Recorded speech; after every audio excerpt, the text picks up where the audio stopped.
The beautiful part about writing is that you can only move as fast as your pen moves. You can only write as fast as your hand is moving. Whereas sometimes when you're speaking, you can stumble over your words, your brain can move faster than your mouth does, but you're also like, stumbling. You're not being as intentional, you're not being as thoughtful.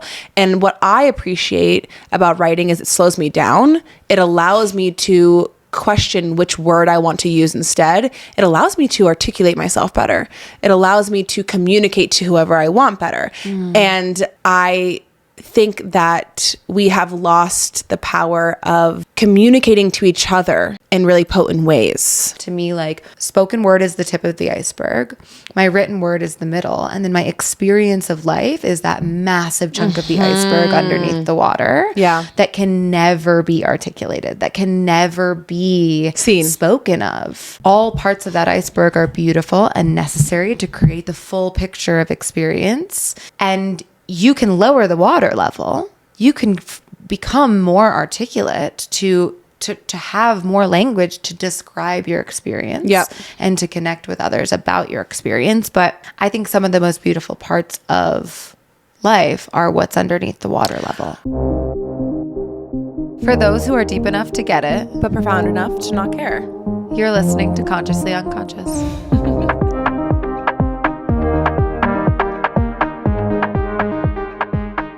How do you make basketball shorts like that look good? Amanda showed up in basketball shorts and a like that interview work top. Yeah. Yeah, it's called business on the top, party on the bottom. How is Billy Ray Cyrus doing? I heard not well. Really? Yeah, you didn't know that? Well, I just asked, clearly. Was that Billy Ray Cyrus? Business in the front, party in the back? Of course. He invented that? Iconic legend. See, why are we doing him dirty like that and calling him a one-hit wonder? That's a two-hit wonder right there. Yeah, that's its own wonder, for sure. Its own wonder. Oh, welcome back to another day, another dollar. Another day, another fit check. Jessa's been crushing the fit checks. Yeah, Amanda told me that I needed to be more active on my personal Instagram, TikTok. And so because I'm the social media manager and I've been trying. It's really a strange place to be out there. So if you see me, don't judge me. It's always funny that everyone who ends up becoming an influencer is like, yeah, you feel stupid at first and you feel cringy, but it's not cringy when you make money off posting your fit. Facts. I feel like I've been doing it for so long, though, that like I don't even feel cringy ever. What a crazy... Yeah, you don't feel cringy ever anyways, just because you just don't. And I wonder what it would be like. That's actually so true. I don't think I've ever felt the feeling of cringe. Cringy. Someone left us a review and forgot the E in cringy. They just wrote 1 star and they wrote cringy. And then somebody actually DM'd me and said... That's actually another way to spell it. So you're the one who left the fucking review. You rat. You know that they were talking about you, though, because their username was Amanda. Right. So they were calling you cringy. Yeah. So not me. That was a personal attack on me. Yeah. Yeah, no, I definitely feel cringy sometimes. Really? Especially when you post, when you're like not used to posting? Yes. In the social media sphere. Yeah. It's a weird place to be. It is a weird place, especially TikTok. It's the wild, wild west. Yeah, remember when it was gone for a second? Yeah, for literally a second. Good times. And then they posted, thanks to our president. I was like... By the way, that was just a massive PR stunt. 100%. Had to be. Yeah. Had to be. To be or not to be? That is the question. Oh, Shakespeare. Did you know that I was in Shakespeare Club growing up? Did I tell you that? Yeah. Okay. It's a fact that I Were you Bach? What? Bach. What character were you? That's wicked. There's got to be a Bach in Shakespeare. No. You know he's throwing around the Bach. Macbeth. Shakespeare did say something like, a name is just a name. I'd find you in any lifetime. Yeah, he says something about like the smell of a rose is the same smell of a rose no matter what you call the rose. So basically saying language does not. Yeah, he's got actually a really interesting perspective on language in comparison to other ancient philosophers or linguists. Shakespeare's perspective was essentially that language doesn't shape your perception. It doesn't shape your reality. Noam Chomsky said the same thing. because I was doing some research and I saw a little video about it, and he was like 90 years old. I don't know how old he actually is. I really don't actually know anything about the man, but I know that he is somebody. And he was talking to this guy about language, and he's like, I've done this work for 70 years, and there is no concrete evidence or studies that show that language shapes our reality. That's not true. Data is thin, is what he said. Okay, well, I'd like to have a word with Noam because I don't think that's true. In another life, I really call him Moan. Noam Bach. I think in another life, I would have been a linguist. I've always been fascinated by language, by like the anthropological creation of language, by how we have. It's actually insane. Why didn't you major in English then? Because I didn't. Because I was too busy drinking to read a sentence. I was illiterate in college. It's actually insane that we have created civilization and culture and society and built everything to be what it is now based on the fact that we have chosen such arbitrary sounds and connected them to these weird symbols and created language. There are over 7,000 languages in the world. And that was as of a couple years ago. And which makes you feel so dumb that you only know uno. Technically, I dabbled in dos. Soon to be tres. Yeah. Yeah. If you know, you know. Wink, wink. That's a nod to Zeus. Yeah. Love you. 7,000 languages in the world. It's said that once a week, one language dies off. Yeah. Approximately. That's kind of like the average. And in the next 100 years, that 7,000 will be slashed in half. And although many languages are dying, new forms of languages are being created. Like language itself is alive and ever changing and evolving. But the point is I just think it's fascinating that, what we're going to talk about today is this idea of language being both the most powerful thing that we have, one of the most powerful things that we have to connect, to express, to create, but it's also so limiting.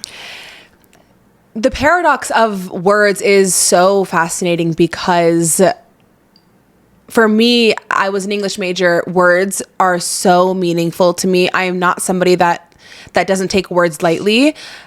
If somebody is one of those people in an argument that like just says shit to get you to like talk to them and doesn't mean it, I can't understand that as a person. I'm somebody that my words mean so much to me. At the same time, we're told this little sing-song rhyme when we're kids: sticks and stones will break my bones, but words will never hurt me. Oh yeah, I forgot about that one. So there are times when I also pull that out. So it is like, where is the dance between allowing words to have weight and allowing them not to have weight? It's a great question. I think that it's so situationally dependent on where you place weight in words. But the turning on and the turning off of it is so fascinating to me. Yeah. And it's so subjective. Yeah, it's really quite an abstract concept when you think about it. Okay, so what we just brought up with Shakespeare is this idea that words create your reality. They create your perception of the world. If we know that your perception is your reality and your words create perception, then therefore words create reality. So the weight of words is way stronger than we believe. How do I describe this even? Well, what I'm thinking of is the difference between verbal expression, verbally saying words, and writing words. Yeah. Because I think that there's more room for perception to be altered when you're writing, because when you read something, you are interpreting that. However, your reality is interpreting that. True.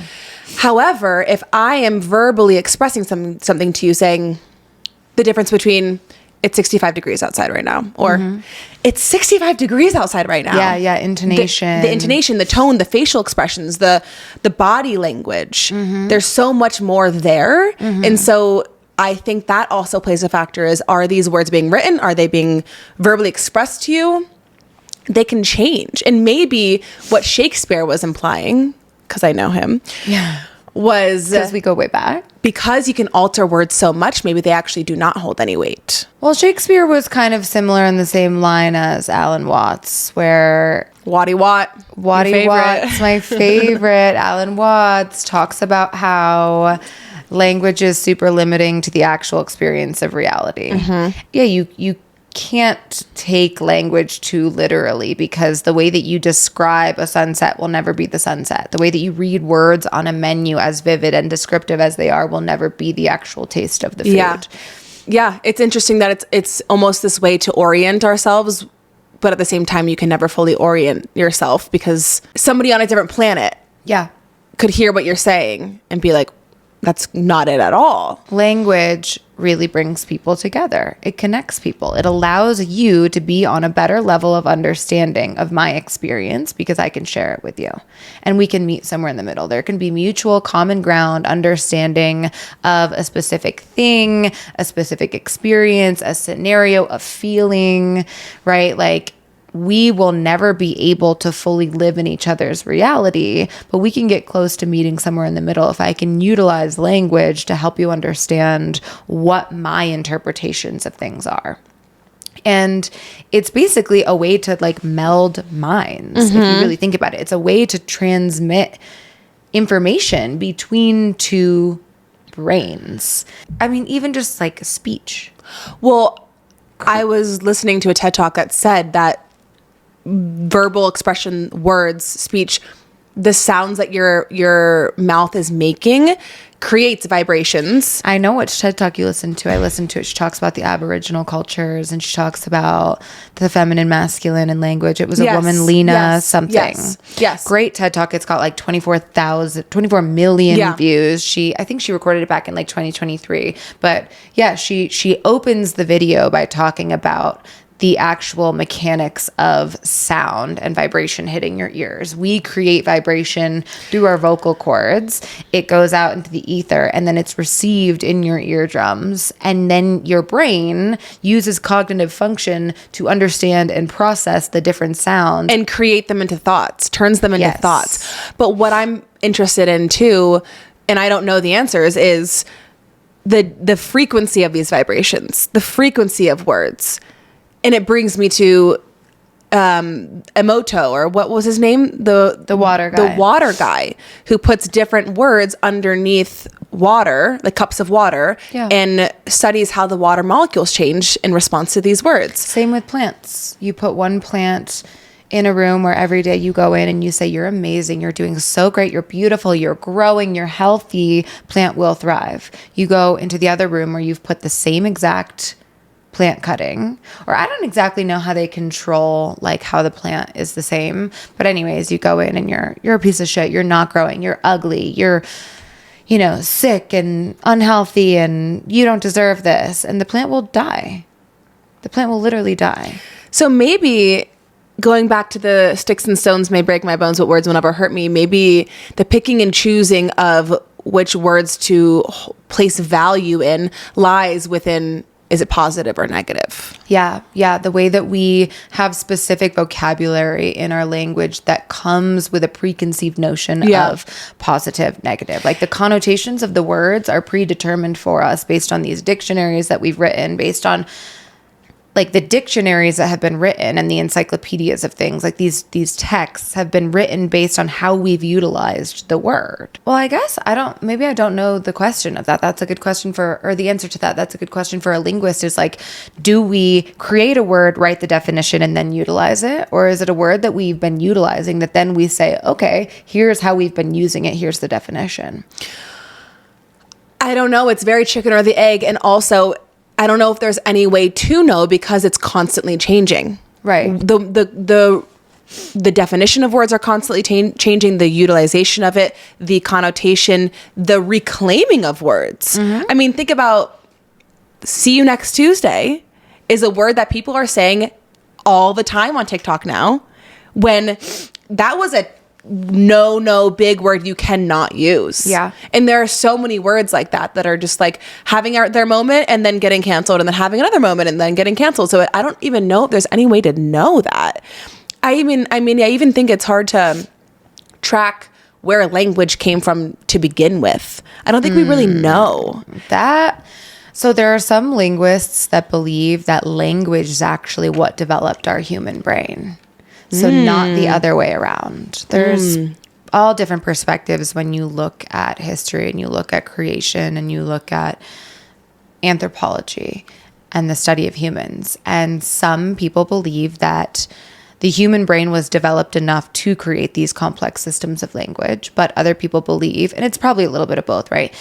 Other people believe that language itself and the evolution and the complexities of it as it continued to expand is actually what brought our brains to the cognitive function that they are now.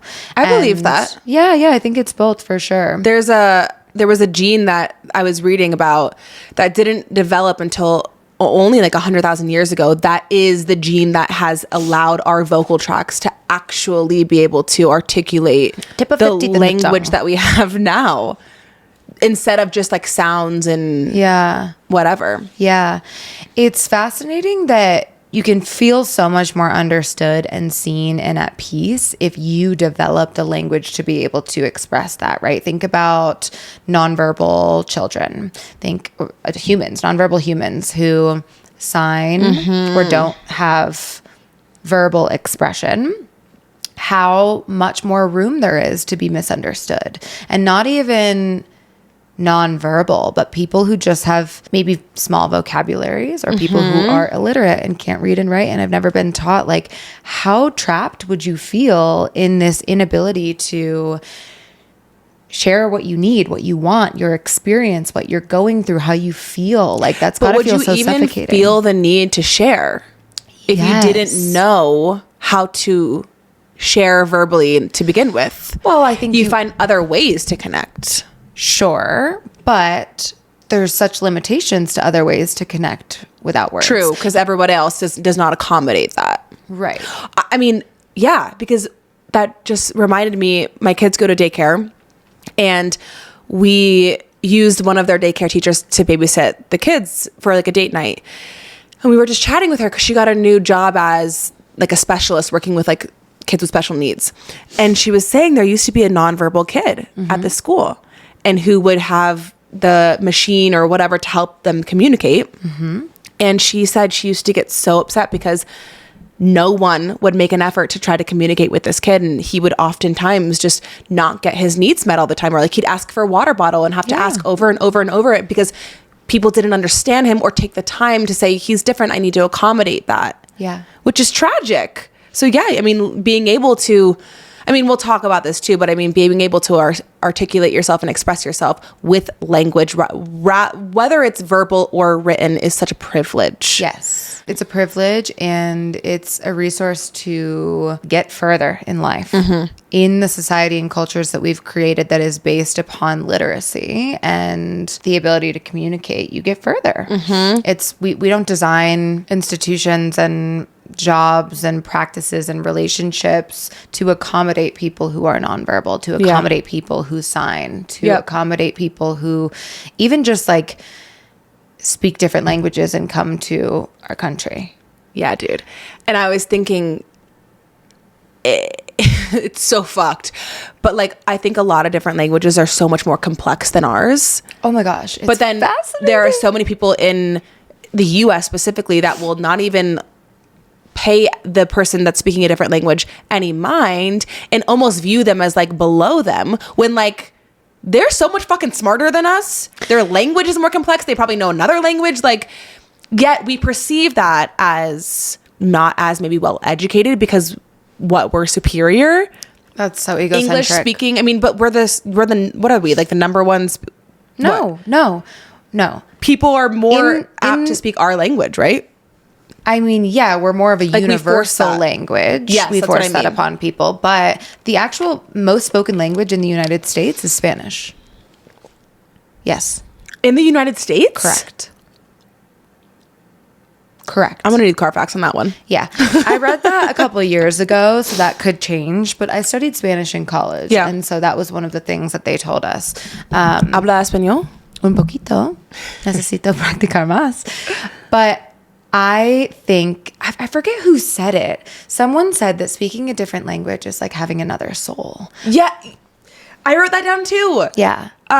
It was, didn't write the person. Yeah, naturally. I think it was Darwin. Darwin? It could have been Darwin. Just on the Galapagos Islands To have a second language is to have a second soul. Yes. And I think that that is such a beautiful way to describe Agreed. the complexity of how language creates your reality and creates your persona and your perception. And to speak another one allows you into a whole new world of understanding and perception of what's around you. And so when you think about languages like Mandarin or Chinese or Japanese that use symbols, so they don't use like single words. A symbol is representational of like to what we would consider multiple words. And I can't even conceptualize what type of world that would turn things into for us. Like that's the lost in translation kind of energy where things don't necessarily translate literally to our word for word English language. Yeah.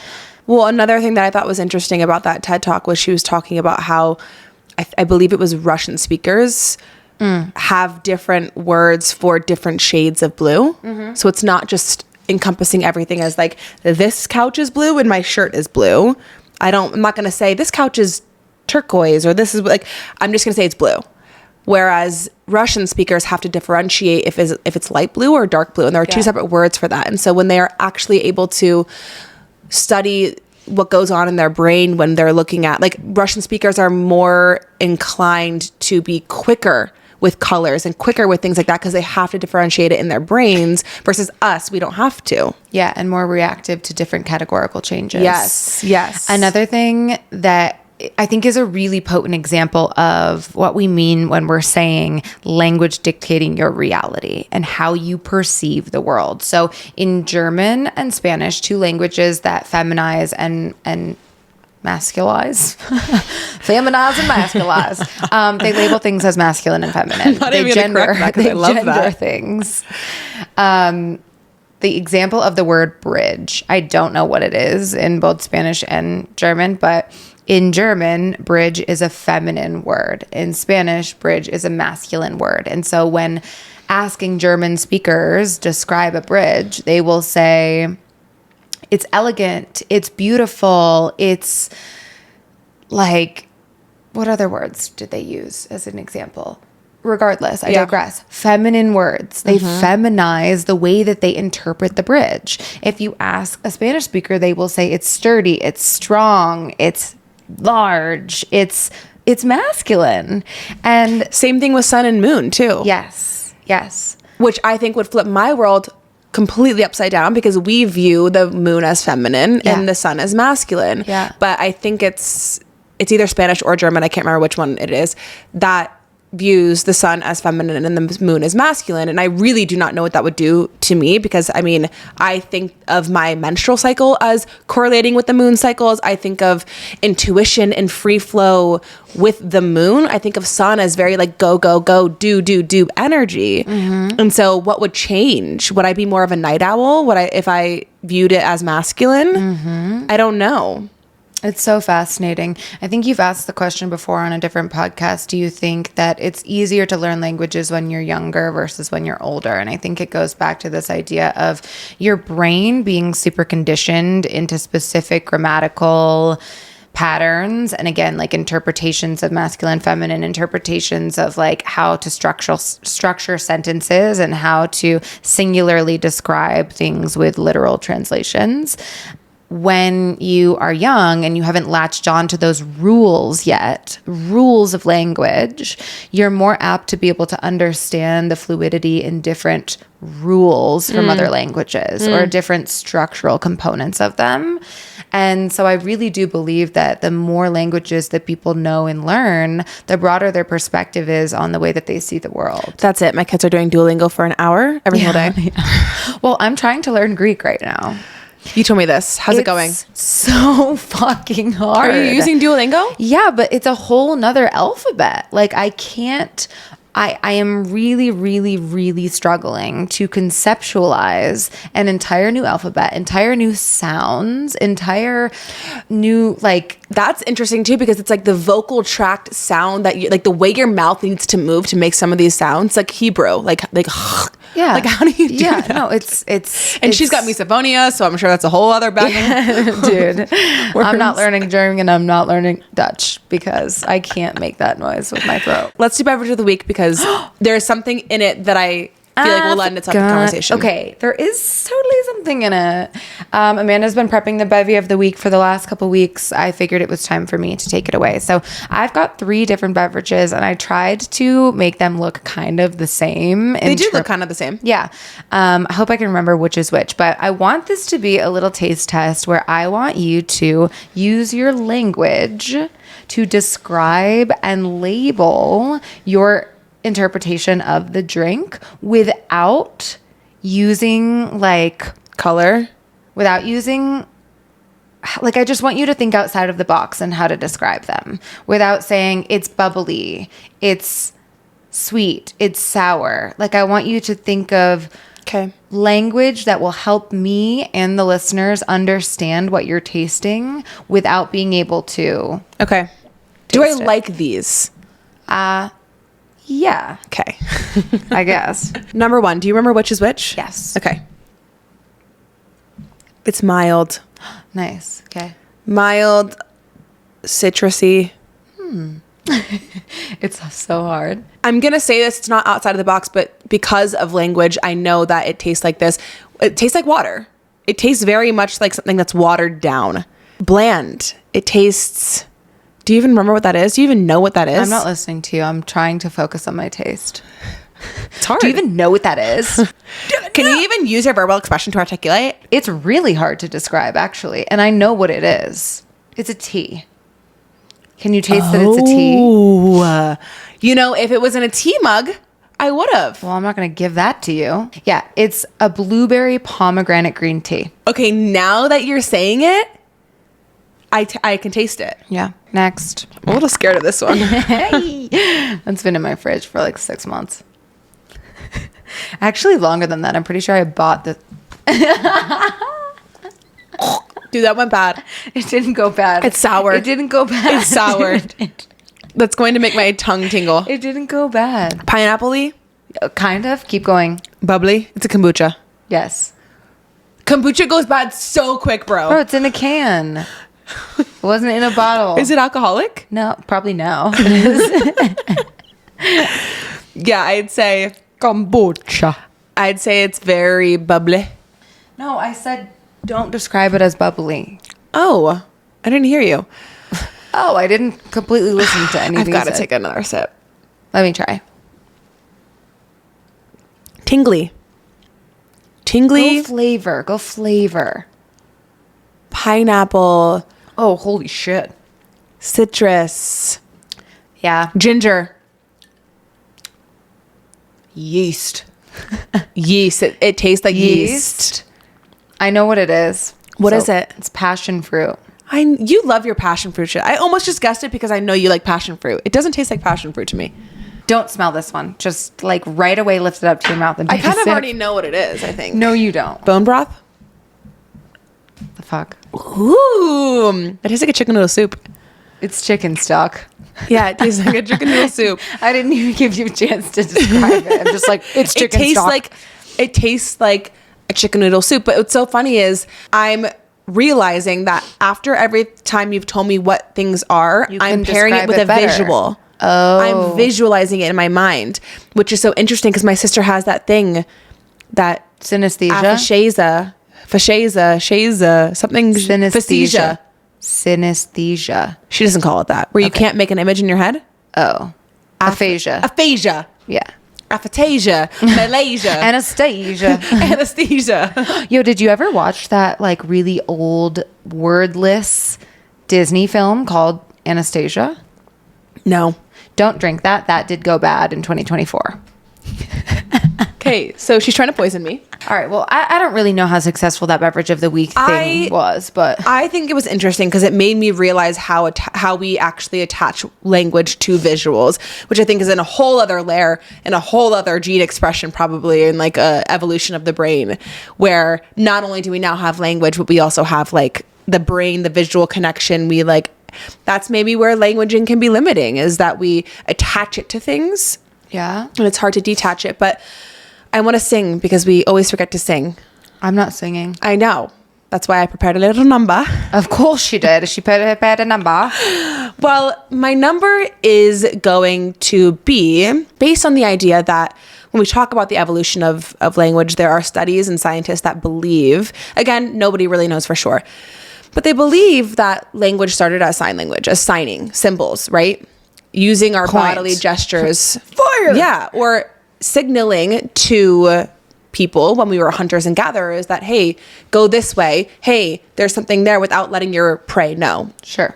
After sign, they believe that it evolved into song. And song came before actual language that we have now. And it got me thinking, Charles Darwin actually does say that, what does he say? He says, Charles Darwin does say, he talks about our ancestors singing love songs to each other before we could speak actually articulate language. However, when you talk to babies and when you have an infant, your instinct is to sing or lullabies or rhyming, or you talk to a baby and, oh my gosh, hi, so cute. Like this melodic, rhythmic way we talk to infants. It's like biological in us. so you're going to sing to me. So I'm going to pull out like I'm an infant. my little motherly Mama. nursery rhymes. Okay. You are my Beveragine. You are my Beveragine. You make me happy when skies are gray. She just honestly wanted to flex that she's a soprano. Jean, how much I love Jean. you. So please don't take my Gino away. Oh, Beveragine. Yeah. That was really good. Round of applause in the audience for Amanda. Beveragine. So just this idea that there's something within us that wants to go to song to be able to utilize language even now. And I think it's so interesting too how we use song and tone of voice and rhythm to memorize as well. I know the entire preamble of the Constitution. You do not. Oh, I do. Am I really going to do it live? Okay. How's this start? We the people of the United States. Yeah. We the people, in order to form a more perfect union, establish justice, ensure domestic tranquility, provide for the common defense, promote the general welfare, and protect the blessings of liberty to ourselves and our posterity, do ordain and establish this Constitution for the United States of America. Yeah, you're right. You do learn things in song. A, B, It's a memorization. C, D, E, F, G. Yeah, you I got know, it. like we I got it. just got it. I got some like singing for the day. yeah, something about like the rhythm is connected to the way that we are actually able to comprehend language. Yeah, Amanda's a linguist. Well, I was an English major. Did you know? Did you know? That scared Bro, me. did you know? And That's what comes out of Lennox and Alice's closet, right? Yeah, dude.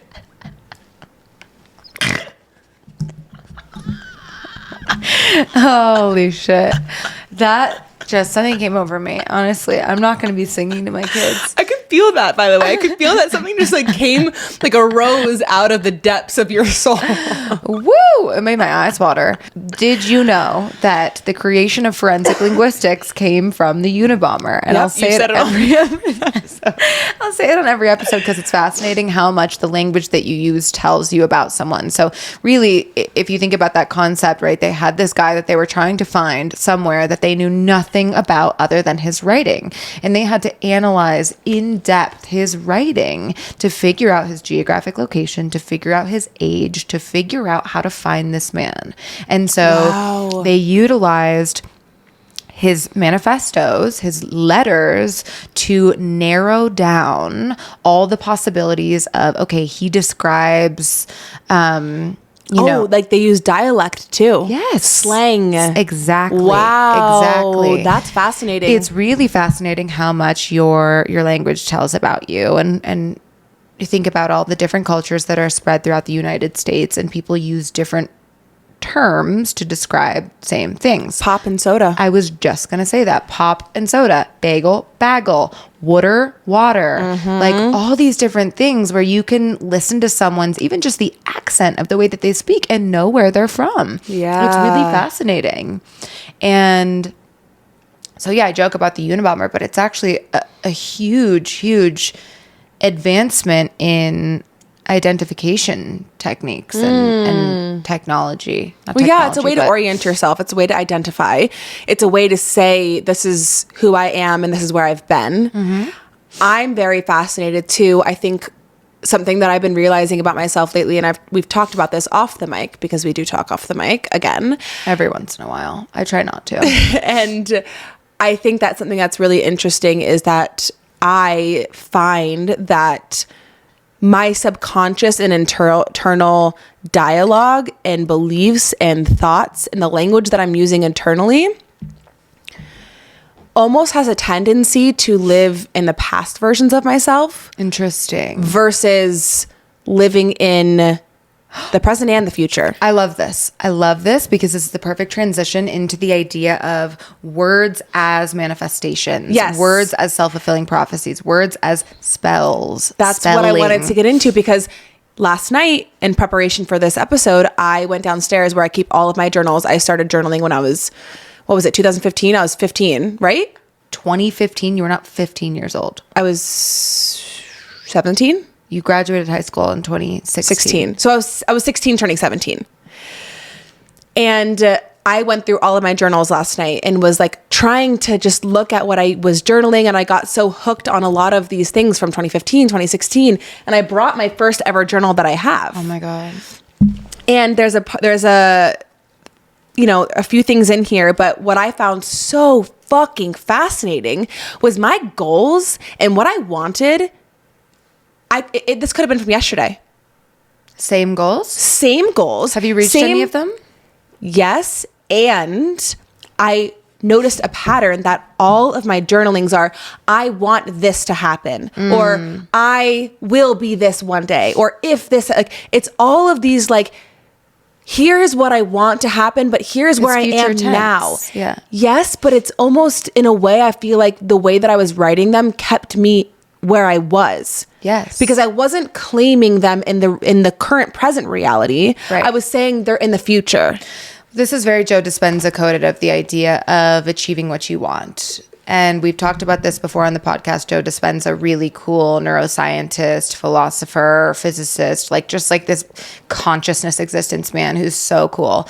But one of his main primary points of this brain heart resonance of creating a reality that you want to live in is speaking, writing, thinking, utilizing language to put yourself in the power of what you want as what you already have. Yes. So that it becomes what you have. Your brain doesn't know the difference when you say, I am what do you want in life? To be a successful podcaster? Yeah. I am a successful podcaster. I get 10,000 downloads per episode. Mm-hmm. When you utilize that language as if you have it already, you will vibrationally match that frequency, therefore attract that outcome, attract that reality. I want to interject for just a moment, because I think when I was actually coaching clients and using that as a tool, I came across a lot of people doubting that, of does that really work? I think the point that I would always make was, yes, because that's why PTSD is a thing too, is because our bodies don't actually know time. They don't understand if you are in the past, present, or future. And what's happening is a past situation that was traumatic is triggering a bodily response as if it's happening in the present. same thing happens when you do manifest things, when you do claim future circumstances as present day. And Joe Dispenza is really cool because he does a lot of like combining the thought with the actual body feeling. Yes, with the emotion. Yes. It's your self-narrative, the way that you talk to yourself is one of the most important things that you can control in your life in order to control your reality. And so, again, another thing that I say at the end of every single yoga class is heal the way that you speak to yourself. Heal your self-narrative, because that's how you heal the world. That's how you give to other people. That's how you create things that are positive and influential and like achieving your manifestations. It's if you utilize language that is positively connotated, that is abundance oriented. It's an experience that we have on this earth is beyond language. But if we want to help ourselves conceptualize it, we need language. And there's no coincidence that words are spells, and you can spell things out. It's magic. It's magic. Do you actually speak out loud to yourself? Yeah, all the time. Give us an example of like, I guess you can call these positive affirmations. I hate that term because anything that has like a term that's like trendy, it will make me not want to do it. So I don't like that term, but do you have anything like that, a self-narrative that you actually do say out loud? Well, I notice, especially living alone, that I just like talk to myself out loud a lot. And sometimes I don't even realize that I'm doing it. Even if it's as simple as like, oh my God, where did I just put that? And I'm saying it out loud. I do intentionally, if I'm in the car a lot, like will talk through, okay, today's going to be a good day. Yeah. Okay, I'm going to get a really big walk-in client. Okay, I'm going to manifest selling a diamond. Okay, I am going to not look at my notes at all during this yoga class. Well, what's interesting about that is I think that sometimes I have resistance to doing that because I attach myself to those words. I attach to those outcomes versus looking at it as an experiment of I'm actually just right now rewiring my belief systems and changing the emotion within my body so that whether it happens today, a week from now, or a month later, it'll happen. But I think if I say something like that and then the evidence that day proves otherwise, then I'm like, oh, well, it didn't work. Yeah, because you've like you said, attached yourself to an outcome. And that's the limiting part of it. I find I access two very different parts of myself when I work with spoken word versus written language. That's like same. Yeah. It's very interesting for me, the type of person that I present as verbally, the way that I talk to myself verbally, the articulate language I use to physically speak versus when I'm sitting and I'm writing on a piece of paper, what else comes out of me. I think sometimes, especially when we speak on a microphone or when you're talking in an interview or to someone important, or you're trying to find the right words to express thought and emotion, you maybe categorically put yourself into a box of how you want to sound, how you want to be perceived, how you want to be heard and understood. And when you're writing, especially in a journal to yourself where no one else is reading that, you get this more fluid, free flow, intuitive energy of it doesn't matter how I'm going to be perceived. I'm just exploding from my subconscious, and it allows me to dig to a deeper part of myself that sometimes I can't verbally express. And so it's almost to me like spoken word is the tip of the iceberg. My written word is the middle. And then my experience of life is that massive chunk of the iceberg underneath the water. Yeah. That can never be articulated, that can never be seen, spoken of. Yeah. Because words simply, I mean, that's the feeling of I love you to a partner will never do justice to the emotion that you feel towards them. Yeah. That's the feeling of I just lost my mom in a car accident. I'm grief stricken. I'm sad. Never will do justice to the way that you physically, mentally, emotionally feel and experience. Yeah. And so all parts of that iceberg are beautiful and necessary to create the full picture of experience. And you can lower the water level. You can become more articulate to have more language to describe your experience. Yep. And to connect with others about your experience. But I think some of the most beautiful parts of life are what's underneath the water level. I think that we are doing a massive disservice to ourselves and others because we do not recognize the benefit and the appropriate times to shift between verbal expression and written expression. I think that writing has become such a lost art to a lot of people. I mean, not to people who are actually like writers and poets and whatever, but the beautiful part about writing is that you can only move as fast as your pen moves. You can only write as fast as your hand is moving. Whereas sometimes when you're speaking, you can stumble over your words, your brain can move faster than your mouth does, but you're also like, stumbling. You're not being as intentional. You're not being as thoughtful. And what I appreciate about writing is it slows me down. It allows me to question which word I want to use instead. It allows me to articulate myself better. It allows me to communicate to whoever I want better. And I think that we have lost the power of communicating to each other in really potent ways. Well, it's interesting that you said that because I almost introduced my writing as a little bit of the opposite, where when I'm speaking, I think more about what I'm saying because about how I'm being perceived. When I'm writing, I don't care. I'm not selecting my words. I'm just letting it come out. I do think that there are times too where writing can be really a moment where it's the think before you speak, where you can sit intentionally, you can choose your dialogue, you can choose your language. Which is what I'm saying we should be doing more as a culture. Yeah. I think that we could avoid so many arguments. You know what we should bring back? What? Pen pals. I had a pen pal. I love pen pals. I had a pen pal in jail. I'm sorry, Just what? kidding. No, I didn't. I don't know why I said that. I literally did not. But some people do have pen I wish pals you in kind jail. of just like lied and went with it. Made up a Just, story. went with it. I'm such a bad liar, but like sometimes I'll just say shit that I'm like, why did I say that? That was literally not true at all. Why did I just say that? Last night I went to Portal, so this like sauna cold plunge experience, and there were these two guys in the sauna, and they were not following sauna etiquette. They were so obnoxious. And What were they doing? I mean, just like they wouldn't sit down. They were standing up. They were dumping the water. They were like, oh. I mean, just like the worst, worst archetype of a man. And I was just like, I'm trying to fucking zen out. Get out of my face, you stink.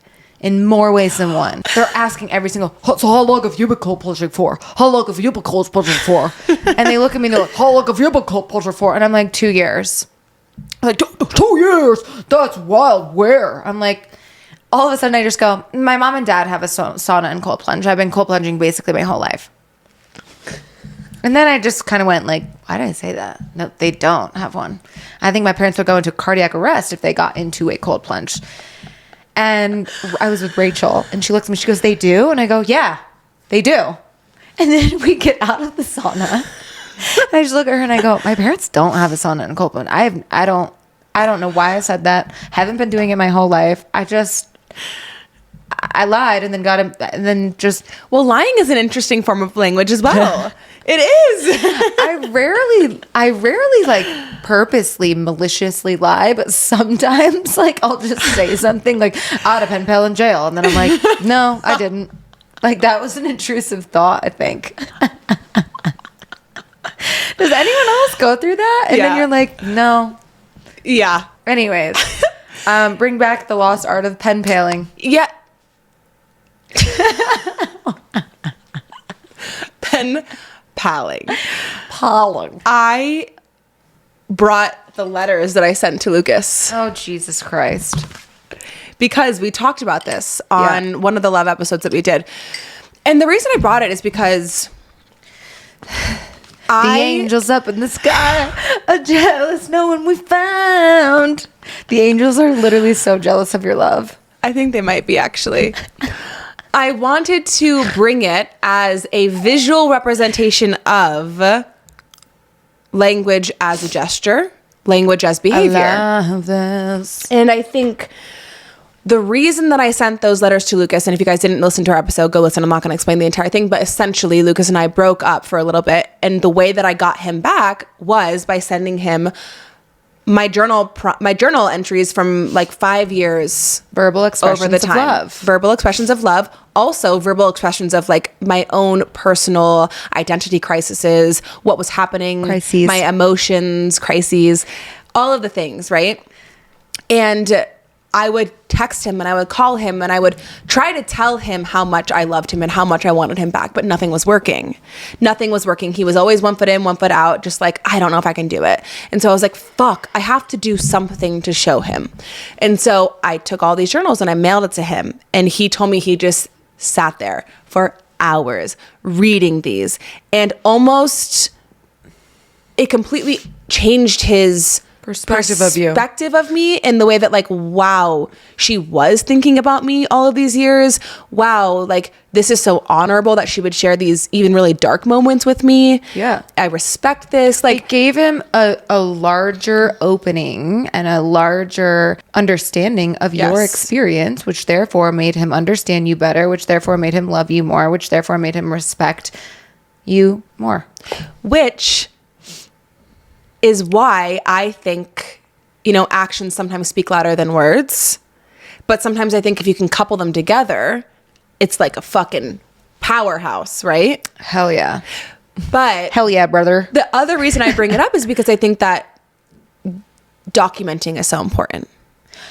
I mean, that's the only reason we know what we know about the evolution of religion, culture. I mean, think about Anne Frank's diaries. Like, yeah, she was a myth. Okay. Oh, wait.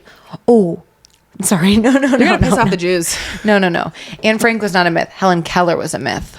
Hellen Keller was not real. You're telling me that bitch flew a plane? No, she didn't. Wait, I'm sorry. This was a ploy. This was a ploy to get us all to. You think Hellen Keller was real? I'm sorry. I didn't know she flew a plane. Yeah. There's all these allegations.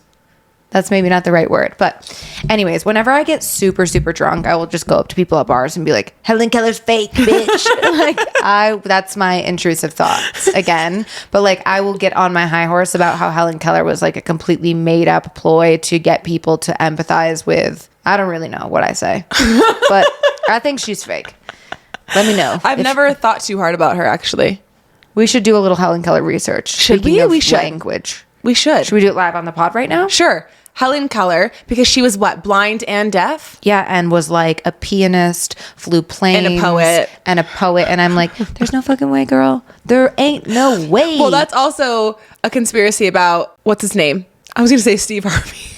Is Hellen Keller a myth? Who's the piano guy who sings, who's blind? Stevie Nicks. Stevie Wonder. All right. I mean, obviously, like, all of the internet sources are going to say, no, she's not a myth. She was real.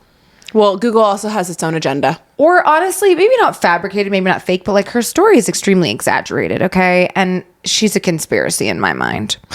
Anyways, her accomplishments seem a little bit impossible to me. So this says she learned to communicate, read, write, and even speak, despite being both deaf and blind from a very young age. There's no way you can learn to speak if you don't see the mouths moving and you don't hear. Well, it seems a little beyond human capability to me.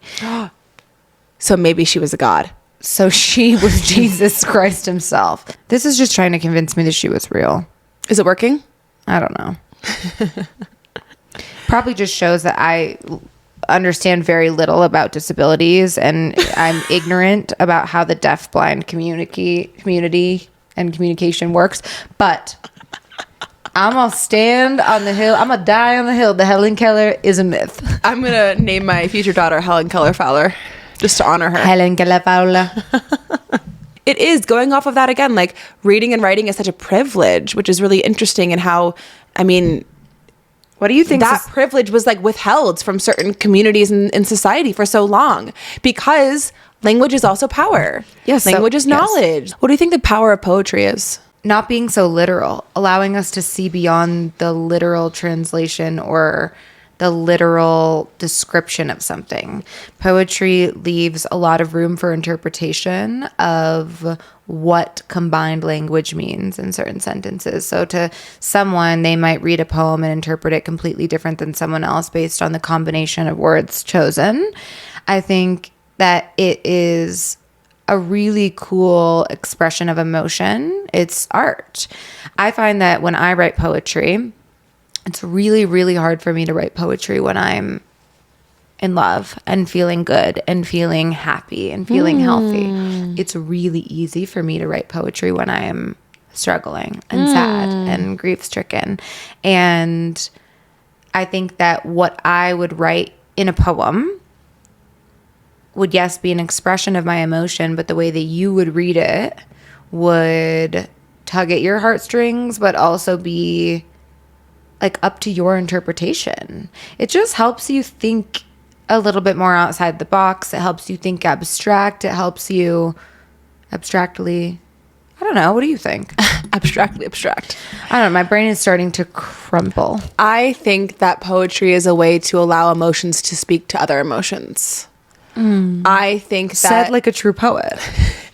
I think that it really does showcase the power of words, but not specifically about the words are saying, specifically about what the words are making you feel. And I love that when you write something, other people can see themselves not in your words, in your emotion, which I think is a super powerful way to communicate. Yeah. And it almost like cuts through the fucking bullshit. Like it just weed whacks the logic and the judgments and the hesitations and the guards to be able to like strip you down. I feel like you feel more seen. Your emotions are more vulnerable. Oh, see, I can see it that way, but I can see it a completely different way where it's mysterious, it's obscure. It's, you have to really dig through this to find the meaning. You have to it's so filled with all different emotions. It takes you on a journey. It takes you through this story. It takes you to a point where you have to turn on and tune in to decode, which is why people can interpret it in such different ways. So I almost see it as the opposite. Instead of weed whacking and stripping away, I think it really creates this full cumulonimbus cloud. I can see that. I think it depends on the poet, right? I think it depends on the type of writer. The poetry depends on the poet, they say. I mean, one of my favorite poets of all time is Maya Angelou. I knew you were going to say that. And I appreciate her because she has certain poems where you're like, I know exactly what that is about. I don't even have to look or decode anything. Yeah. I got it. And then there are other ones where you're like, what the fuck? I have to read this 7 times and I still am never going to know. And that's really, really cool. But I love how that poem, regardless of what it means, strikes an emotional chord within me to where I know exactly what it means for me. Yeah. And that's all that matters.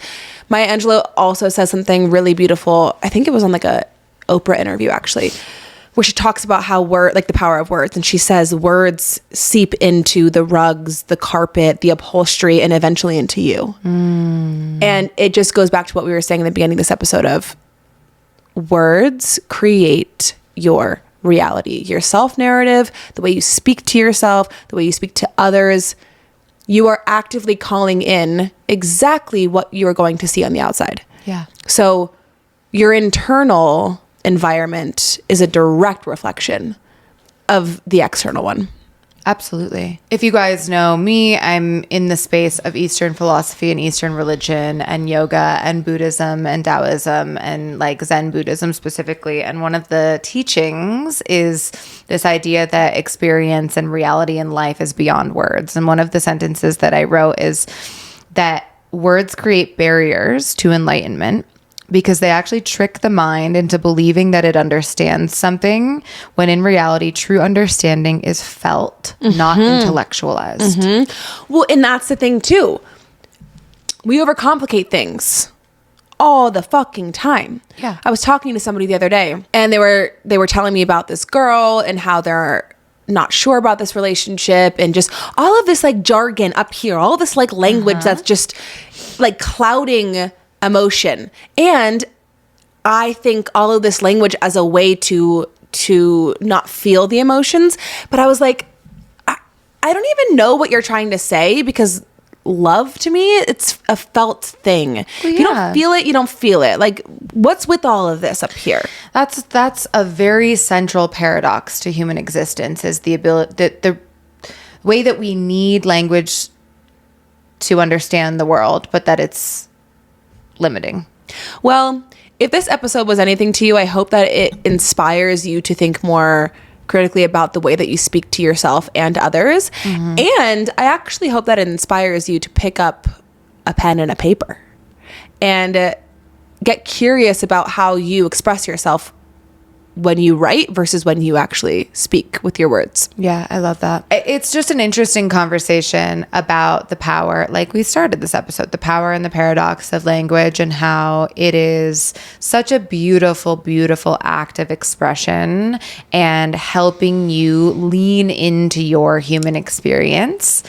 Reading, writing, poetry, singing, all of these different ways that we can create a narrative, but also lean into the moments where you don't need words. You don't always need to describe something. You don't always need to label something. You don't always need to find out how to put words to an experience. Just allow this notion to settle with you that words will never convey the depth. And know the line.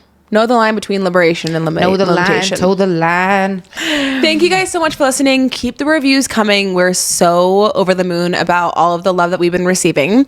Let us know how you feel about the power and the paradox of words. Yeah. I will see you tomorrow.